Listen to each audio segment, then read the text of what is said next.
SIR শুনানিতে হয়রানির অভিযোগে জেলায় জেলায় অশান্তি চলছেই।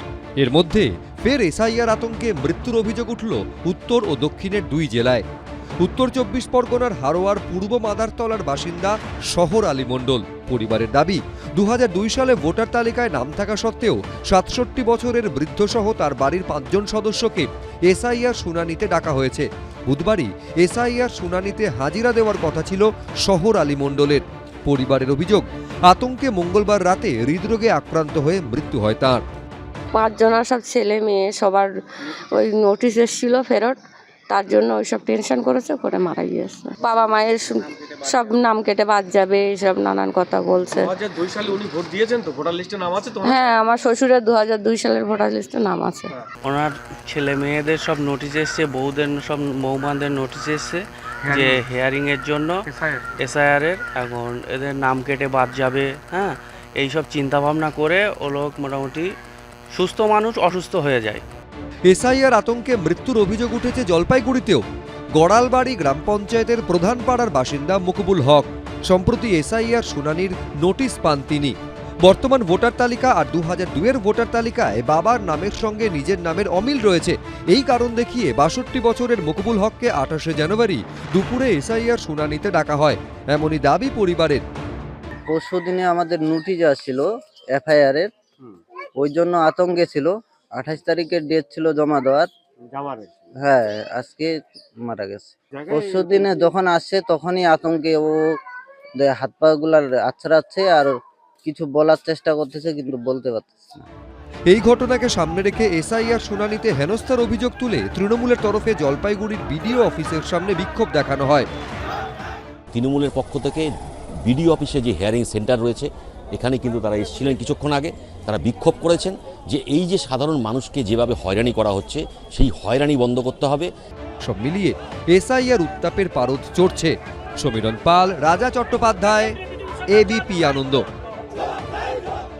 আমাদের সঙ্গে বসবো বলে কেন এরকম করবে দিদি? আমাদেরকে কেন টাকা দেবে না মাসের পর মাস? আমরা কিভাবে সংসার চলবে? আমরা রাজ্যের স্বাস্থ্য পরিষেবার গুরুত্বপূর্ণ অংশ যারা, সেই আশাকর্মীরাই আজ চরম নিরাশায়, চরম হতাশায়। মাসে ৫,২৫০ টাকা তাদের বেতন।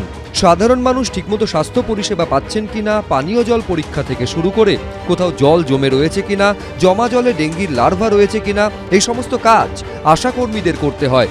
পাশাপাশি সদ্যজাত ও মায়ের যত্ন, অন্তঃসত্ত্বার চেক আপ থেকে শুরু করে তাদের স্বাস্থ্যকেন্দ্রে নিয়ে যাওয়া, সন্তান জন্মের পর ৪৫ দিন পর্যন্ত সন্তান ও মা দুজনের খেয়াল, ২ বছর পর্যন্ত শিশুর ভ্যাকসিন ঠিকমতো নেওয়া হচ্ছে কিনা, এগুলোও আশাকর্মীদের কাজের মধ্যে পড়ে।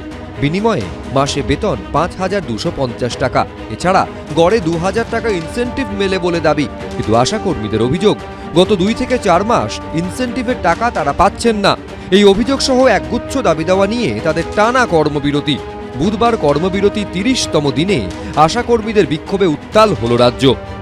আমরা কোনো অসম্মানজনক কাজ করি না, আমরা অসম্মানজনক কাজ করব না।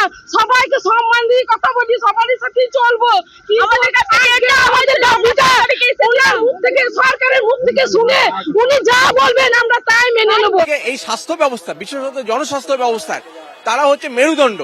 এদের কাজ যদি আজকে দীর্ঘদিন বন্ধ থাকে, জনস্বাস্থ্য ব্যবস্থা ভেঙে পড়বে, ভেঙে পড়ার মুখে আজকে চলে গেছে এবং অসংখ্য মানুষ কিন্তু মৃত্যু মুখে পতিত হবে। জনস্বাস্থ্য ভেঙে যাচ্ছে। আশাকর্মীদের দাবি, ন্যূনতম ১৫,০০০ টাকা বেতন দিতে হবে তাদের। কর্মরত অবস্থায় মৃত্যু হলে আশাকর্মীর পরিবারকে এককালীন ৫ লক্ষ টাকা ও পরিবারের একজনকে চাকরি দিতে হবে। সমস্ত বকেয়া ইনসেন্টিভ অবিলম্বে দিতে হবে। কেন্দ্রীয় সরকারের ঘোষিত ইনসেন্টিভ দ্রুত কার্যকর করতে হবে। আশা কর্মীদের ওপরে যেভাবে পুলিশ নির্যাতন করছে, এটা ভয়ঙ্কর। স্বাস্থ্যমন্ত্রী নাম মমতা ব্যানার্জি, তার ডাকে যাবে আশাকর্মীরা। আবার পুলিশ মন্ত্রী নাম মমতা ব্যানার্জি, সেই পুলিশ জায়গায় জায়গায় বাধা দিচ্ছে। কোথাও যেন মনে হচ্ছে মানুষের কণ্ঠকে রোধ করব, খুশি মতন যা খুশি করবো, কারণ আমরা পুলিশ। মমতা বন্দ্যোপাধ্যায় এতদিন ধরে তাদেরকে লালন পালন করে যত দূর সম্ভব স্বাচ্ছন্দ্য দিয়েছেন, কিন্তু আজকে কেন্দ্রীয় বঞ্চনা ২ লক্ষ কোটি টাকা প্রায় আটকে রেখেছেন। সেই জন্যে তাদেরও বুঝতে হবে রাজ্যের সীমিত আর্থিক অবস্থাতে ইচ্ছে থাকলেও সবকিছু সম্ভব হচ্ছে না। তারা যেন রাজনৈতিক উস্কানিতে পা না দেন।